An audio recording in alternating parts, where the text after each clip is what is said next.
Hello everyone, welcome to Earth IAS. I am Amit Kumar.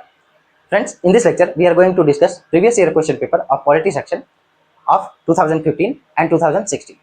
Right, and this is part third of this discussion.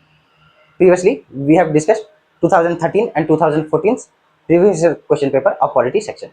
Right, the link will be given in the description box. You can go and watch these two other videos, and the link of PDF of these questions along with explanation will be given in the description box. You can go and download the PDF. Right, so let's start.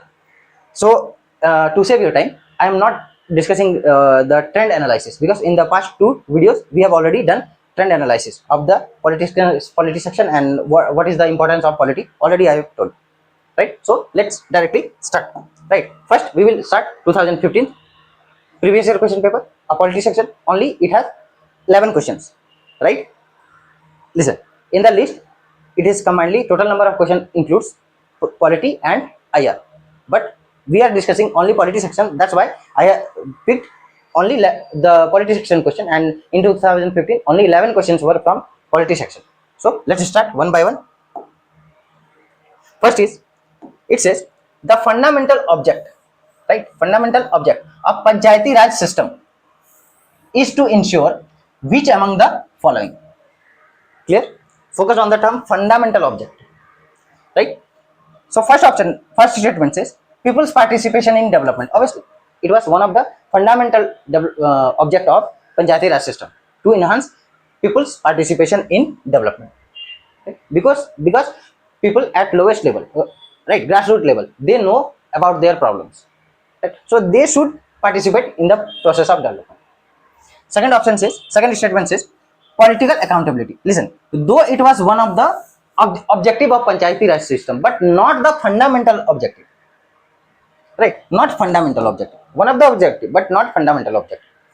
Third, democratic decentralization. Obviously, it was one of the fundamental objective of Panchayati Raj system. Why? Because you know that decentralization of power from upper level means top to bottom. At the top it is union government, at mid level it is state government, at lower level it is local self government. Right, at village level you can say panchayat, and at cities or towns it is called municipalities, municipal corporations. Right, so this was also one of the fundamental object. Fourth, financial mobilization. It was also one of the object, but not fundamental object. Right, so you can see only two statements are correct, statement 1 and 3. Now check the correct answer. A says 1, 2 and 3, no. B says 2 and 4, no. C says 1 and 3. Obviously, right, we have found only statement 1 and 3 are correct. So C is the right answer of this question. You can check the explanation. Here is the explanation. Already I have told you, people's participation, right, in development, absolutely correct, because this is a core goal of Panchayati Raj system. Political accountability, already I told you that it was what, though while elected local bodies do bring in accountability, this is more an outcome, right, more an outcome, not a fundamental or primary objective listed in the constitution or 73rd constitutional amendment act. Right, so it is not a fundamental objective. Third, democratic decentralization, one of the most fundamental idea behind Panchayati Raj system. And lastly, financial mobility, also not an, it just a means, not an end. Obviously, to even at Panchayat level, they require financial support, and it is given by the state government, but not the fundamental object. Now we will move towards the second question. Second question says, consider the following statement. Right, it says the legislative council of a state in India can be larger in size than half of the legislative assembly of that particular state. Focus, half of the legislative assembly. Absolutely incorrect. Why? Because it could not be more than 1/3 of the legislative assembly. For example, just an example, if legislative assembly, total number of legislative assembly has 150 seats, right? Then legislative council cannot be or cannot have more than 50 seats, one third, right? But question or statement says half of the legislative assembly, so it is incorrect. Second statement says the governor of a state nominates chairman of legislative council of that particular state. No, the chairman of legislative council is appointed among the members of legislative council, not nominated by the governor. Simple. So you can see both the statements are incorrect. Now choose the correct statement, correct option. A says one only, no. B says two only, no. C says both one and two, no. D says neither one nor two. So D would be the right answer of this question, means both the statements are incorrect. I have already explained this question, so you can pause the video and you can read. Right? Now we will move towards the third question. It says very straightforward question.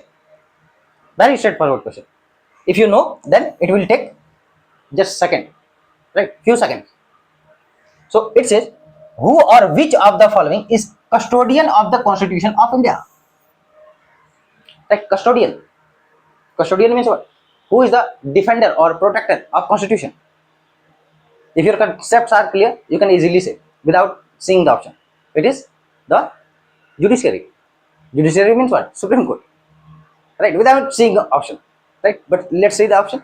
First is President of India. No, he is not the custodian of Constitution of India, because he always act on the aid and advice of Council of Ministers headed by PM.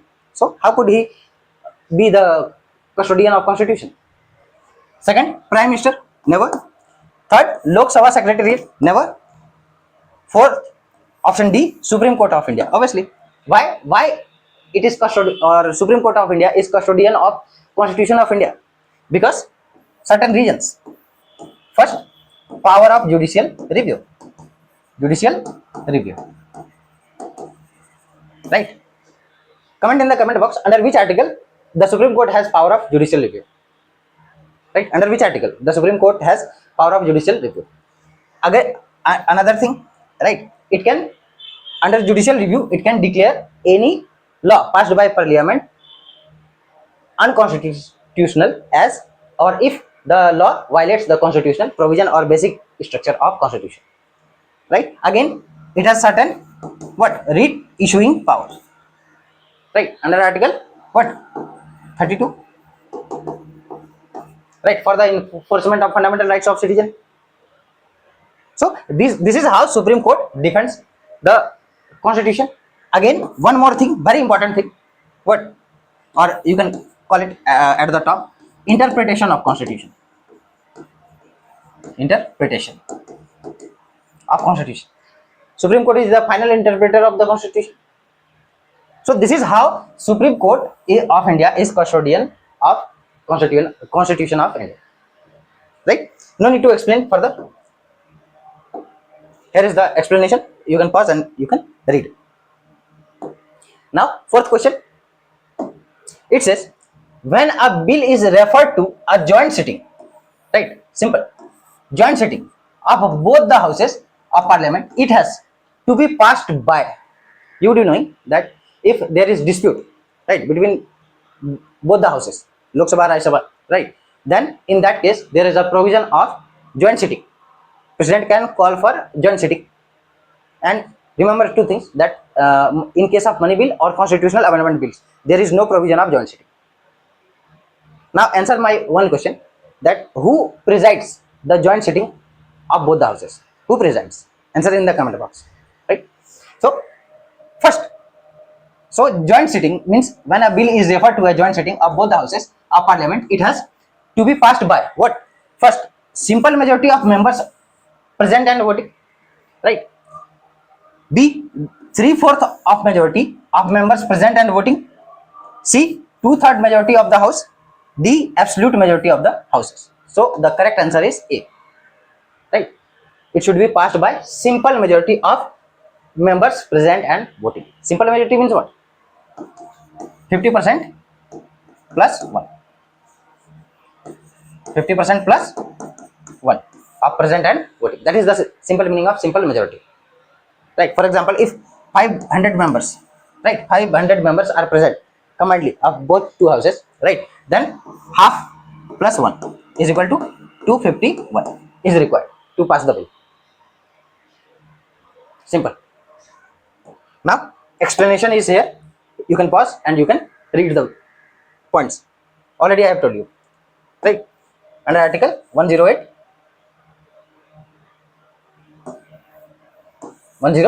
there is provision of joint sitting, and already I have told you that it if it has to be passed by simple majority, means majority of the members present and voting, right, and in which case it is called, I have already told you, and I have already told you exceptions, money bill and constitutional amendment bills, right. For money bill or constitutional amendment bill, there is no provision of calling joint sitting of both the houses. And who can preside the joint sitting? You can comment in the comment box. Now, fifth question. Again, very important question. Why? Consider the following statement. First statement says the Rajya Sabha has no power either to reject or amend a money bill. Obviously, right? In case of money bill, as you would be knowing, under Article 110, right? 110, there is provision of money bill, and in case of money bill, Rajya Sabha is just a delaying chamber. Though it can suggest certain amendments, but it is up to the Lok Sabha whether to accept or reject the amendment suggested by Rajya Sabha. And Rajya Sabha can only delay the money bill just for 14 days. Right? So, this is correct, that Rajya Sabha has no power either to reject or amend a money bill. Second, Rajya Sabha cannot vote on the demands for grant. Right? So, obviously, this is also correct. Third, Rajya Sabha cannot discuss annual financial statement. Annual financial statement means what? Budget, commonly known as budget. So, this is not correct. Right? It can be discussed. Means Rajya Sabha can discuss annual financial statement, and it is discussed in both the houses. So, only two statements are correct. 1 and 2 are correct. Check the correct answer. A says 1 only, B says 1 and 2. Right? So, B would be the right answer. No need to go for C or D. Now, you can check the explanation. Here is the explanation. You can pause the video and you can read. Now, sixth question.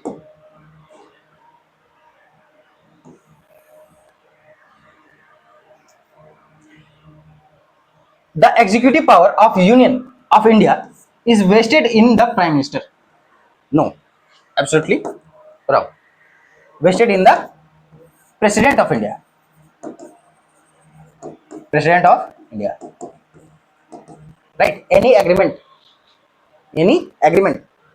right, or treaty or whatever is signed in the by the President or in the name of President of India, not by the Prime Minister. That's why executive power, or why? Because executive power of Union of India is vested in the hands of President of India, not the Prime Minister of India. Though the President acts on the aid and advice of Council of Ministers headed by PM, but under his sign and seal. Right? Any agreement is signed. Right? Second, the Prime Minister is ex officio chairman of Civil Service Board. No, it is the Cabinet Secretary. Right? Cabinet Secretary is the ex officio chairman of Civil Service Board. And what is the function of Civil Service Board? In simple or brief, I am telling you. Its function is, for example, to transfer the civil servants. Right? For example, your transfer will be decided by the Civil Service Board. And who is the ex officio chairman? It is the Cabinet Secretary. Also an IAS officer. Right? So, you can clearly see both the statements are wrong. Now, A says 1 only, B says 2 only, C says both, D says neither 1 nor 2. So, D would be the right answer of this question. Right? D is the right answer. Both the statements are incorrect. Now, you can check the explanation. Here is the explanation. Pause the video and you can read the explanation. Now, seventh question. It says, there is a parliamentary system of government in India because, right, very conceptual question. Why conceptual question? Because several times it was even in the Constituent Assembly, right? There was debate that we should go for presidential system, but we or the constitutional fathers, right, constitutional experts, they adopted for parliamentary system of government. Why? What was the reason? The basic reason was to fix the accountability of the executive. Executive means Council of Ministers headed by PM. Here, right, in presidential system, president is or the executive cannot be held accountable. Why? Because executive is not part of legislature in presidential system, but in parliamentary system there is overlap, though there is separation of power, but executive is always part of legislature. For example, Britain or in India, executive is always part of legislature, but in America there is presidential system, executive is not part of legislature. Complete separation of power, watertight compartment separation, right? So A says Lok Sabha is elected directly by the people. No. B, Parliament can amend the constitution. No. Rajya Sabha cannot be dissolved. No. D, Council of Ministers is responsible to the Lok Sabha. Yes. Means parliamentary system of government simply intends, right, or has objective to ensure more accountable government. More accountable government. Right, in presidential system, but what is the less stability, more accountability but less stability. In presidential system, more stability and less accountability. That is the difference, basic difference between parliamentary system of government and presidential system of government. Again I am repeating, in parliamentary system of government, more accountability, less stability. In presidential system, more stability, less accountability. Right, so D is the right answer of this question. You can check the explanation here, right? Pause the video and you can read. Now eighth question says the simple, it is a factual question, right? So the provision in the 5th and 6th schedule in the Constitution of India are made in order to, simple, it is a very factual question, right? Again, if you know, it will take few seconds. So to protect, what is the or why the provision of 5th and 6th schedule in the Constitution of India has been enshrined? What is the purpose? That is the question. First is protect the interest of scheduled tribes. Obviously, 5th and 6th schedule try to protect the interest of scheduled tribes, scheduled areas. Right? So this is the correct answer. B says determine the boundaries between state. No. C says determine power, authority and responsibilities of Panchayat. No. To protect the interest of all the border states. No. Right? So A is the right answer of this question. Simple. Now check the explanation. Here is the explanation. Already I have explained. 5th and 6th schedule. 5th and 6th schedule contains provision especially made to protect interest of scheduled tribes in certain areas. 5th schedule, obviously, it deals with what? Administration and control of scheduled area and scheduled tribes. 6th schedule applies to tribal areas in northeastern states. Northeastern states for Assam, Meghalaya, Tripura, Mizoram. Right? Simple. Now, 9th question.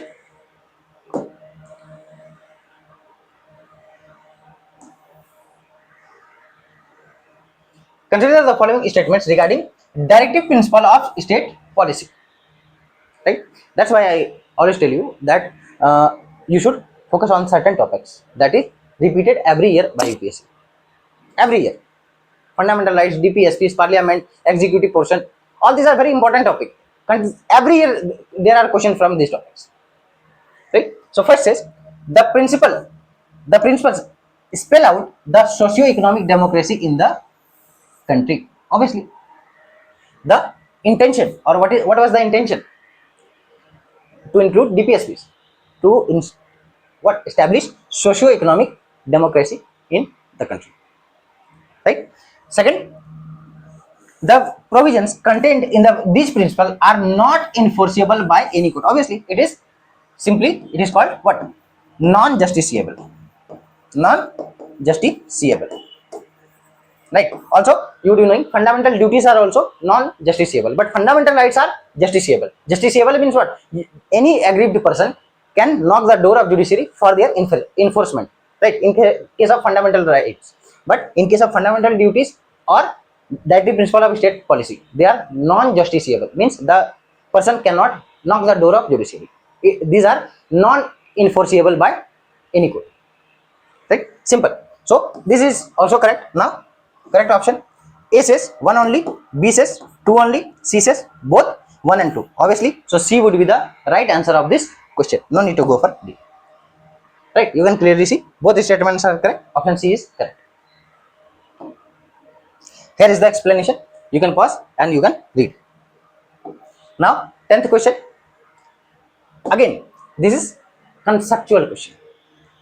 Right, so even in prelims you're not you don't only need fact but also concept, and always I tell you that polity is more about concept, less about fact. Your concept should be very clear, very clear. Even the fine lines, right, you should be able to demarcate the fine line between these or two different terms, two different concepts, or different concepts, right? So it says the ideal of welfare state in Indian constitution is enshrined in, right? So concept of welfare state is enshrined in what? First, preamble.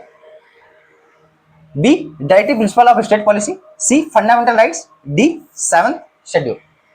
So if you know, then you would be knowing it is the directive principle of state policy. In the previous question we have read now that it tried to ensure what? Socio-economic democracy. Socio-economic democracy.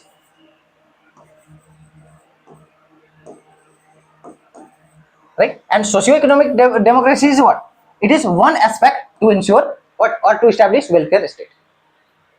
If society is equal, if, or there is no economic inequality, right, or almost very less economic inequality, right, that time what, who will ensure or what will ensure that? It is DPSP that try to ensure what? Socio-economic democracy or socio-economic justice. Fundamental rights, they try to ensure political democracy, but so DPSP is socio-economic democracy. And socio-economic democracy means what? It try to ensure welfare state. And what is the meaning of welfare state? Any state which thinks about the welfare of its citizen, their upliftment, right? Whether it is social, economical, political, or whether mental or physical, right? But basically focus is socio-economic development. Socio-economic development. So B is the right answer. You can check the explanation here. Now 11th question means last question of 2015. So it says, just see, to uphold and protect sovereignty, unity and integrity of India is provision made in the, right? So where the provision is for to uphold and protect the sovereignty, unity and integrity of India, whether it is preamble, whether it is directive principle of state policy, whether it is fundamental right or fundamental duties. Listen, generally you may have confusion, right, that any serious aspirant can guess that fundamental right would not be the answer, right? Preamble, you may have some confusion, but preamble even does not talk about this, right? Rest, directive principle of state policy and fundamental duties, but fundamental duties is the right answer. It is the duty of every citizen of India to uphold the what, or to protect the sovereignty, unity and integrity of India. It is the fundamental duty, right? Tell me one thing, that under or on which committee's recommendation fundamental duties were included in the Constitution of India? Again I am repeating, tell me the answer. On which committee's recommendation fundamental duties were included in the Constitution of India? Right, I am telling you, it was included in 1976 by 42nd Constitutional Amendment Act, right? So you can check the explanation, and obviously it comes under what? The important article you should remember, it is 51AC, right? And again I would like to suggest you that you should remember all the important articles of fundamental rights, all articles of fundamental duties, and all articles of directive principle of state policy. These all articles of these three topics should be on your fingertip, especially if you are appearing for prelims, and it will also help you a lot in writing means answer, right? So obviously I told you that it comes under what? 51A clause C. It is the duty of every citizen to protect the what? Sovereignty of India. How? Means sovereignty, unity and integrity of India. Simple. Now we will discuss 2016's question papers, right? So in 2016 there were only 5 questions from polity and it was lowest, right? So just see first question. It says with reference to Gram Nyayalaya Act, Gram Nyayalaya Act, which of the following statement is or are correct? Question is about Gram Nyayalaya Act. First says, as per the Act, Gram Nyayalayas can hear only. Always I suggest you that whenever you find word like only, all, none, you should be careful. Only civil cases, not criminal cases. No, it can hear both, whether it is civil case or criminal case. Right? Second says, the Act allows local social activists as mediator or reconciliators. Obviously, any reputed person of society who is social activist or right or social reformer, then he can be mediator or reconciliator under Gram Nyayalaya Act. So second statement is correct. Now choose the correct option. A says one only, no. B says only two. So B would be the right answer. C no, D no. So B is the right answer of this question. You can check the explanation here. You can pause the video and you can read. Now second question, it says the Parliament of India acquires power to legislate on any item, right? On any item in the state list in the national interest if a resolution to that effect is passed by, right? So you do knowing 7th schedule, right? And it has 3 lists: union list, state list, and concurrent list.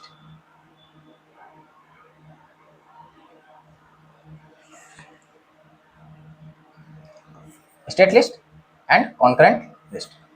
So what happens that an union government cannot make law that is or on subject that is mentioned in state list, but in the interest of nation, means in national interest, the union government can make law on the subject that is included in state list. But how or when? What is the condition? So if a resolution to that effect is passed by first Lok Sabha by a simple majority of its total membership, no. Second, Lok Sabha by a majority of not less than 2/3 of its total membership, no. Rajya Sabha by a simple majority of its total membership, no. D. Rajya Sabha by a majority of not less than 2/3. Obviously, not less than 2/3 means what? It is called special majority. It is called special majority. So simply, if the union government want to pass any law that is mentioned in the state list, right, in the national interest, then it has to means this resolution has to be passed in the Rajya Sabha by special majority, that is 2/3 of its members present and voting. So D would be the right answer of this question. Right? Here is the explanation. You can right. Let me explain. Explanation under Article 249. Right? Parliament can make laws on matters in the state list in national interest if Rajya Sabha passes a resolution to that effect by a majority not less than 2/3 of members present and voting. 2/3 means, again I am telling you, special majority, not simple majority. Simple majority means what? 50% plus 1 of present and voting. But 2/3 means what? Special majority. Once such a resolution is passed, Parliament can legislate on that state subject for a period of 1 year, which can be extended by 1 year at a time by passing similar resolution. This provision helps in cooperative federalism. Cooperative federalism means what? Simple. When we will discuss central-state relationship, that time we will discuss in detail. Right here, PYQ discussion. Let me concise it. Right, where the union steps in only for national interest, even in state matters. Right, and final answer is option D. Now, third question. It says, which of the following statement is or are correct?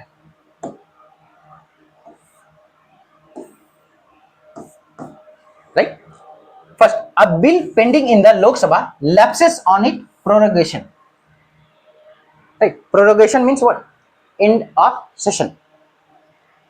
Right. There is difference between dissolution and prorogation. Prorogation means what? End of any session. You do knowing 3 sessions: budget, monsoon, winter. So simple. A bill pending in the Lok Sabha lapses on its prorogation. No. Second, a bill pending in the Rajya Sabha which has not been passed by the Lok Sabha shall not lapse on dissolution of Lok Sabha. Obviously, this is correct statement. Right? Simple. You should know about the certain conditions of bill. Right? For example, if a bill is or pending in the Lok Sabha, sorry, Rajya Sabha, right, and which has not been passed by the Lok Sabha shall not lapse on the dissolution of Lok Sabha. Right? But if a bill is pending in the Lok Sabha and lapses on its prorogation, right? So this statement is wrong. This is correct. Now, correct answer: A says 1 only, B says 2 only. So B would be the right answer. No need to go for C or D. Right? Now check the explanation.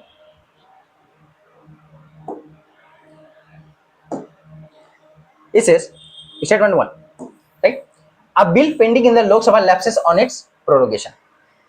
Incorrect. Why? Prorogation, already I told you, end of session of parliament. Right? A bill does not lapse merely because Lok Sabha is prorogued. Because prorogation means what? End of session, not end of Lok Sabha or tenure of Lok Sabha. Dissolution. If Lok Sabha is dissolved, that time it may lapse. But on prorogation of any session, the bill will not lapse. Right? Only dissolution of Lok Sabha causes lapsing of certain types of bill. Already I told you. Statement second, already I told you that it is correct. Why? Because according to or under Article 107 clause 5 of what? It says a bill pending in the Rajya Sabha does not lapse even if Lok Sabha is dissolved. Right?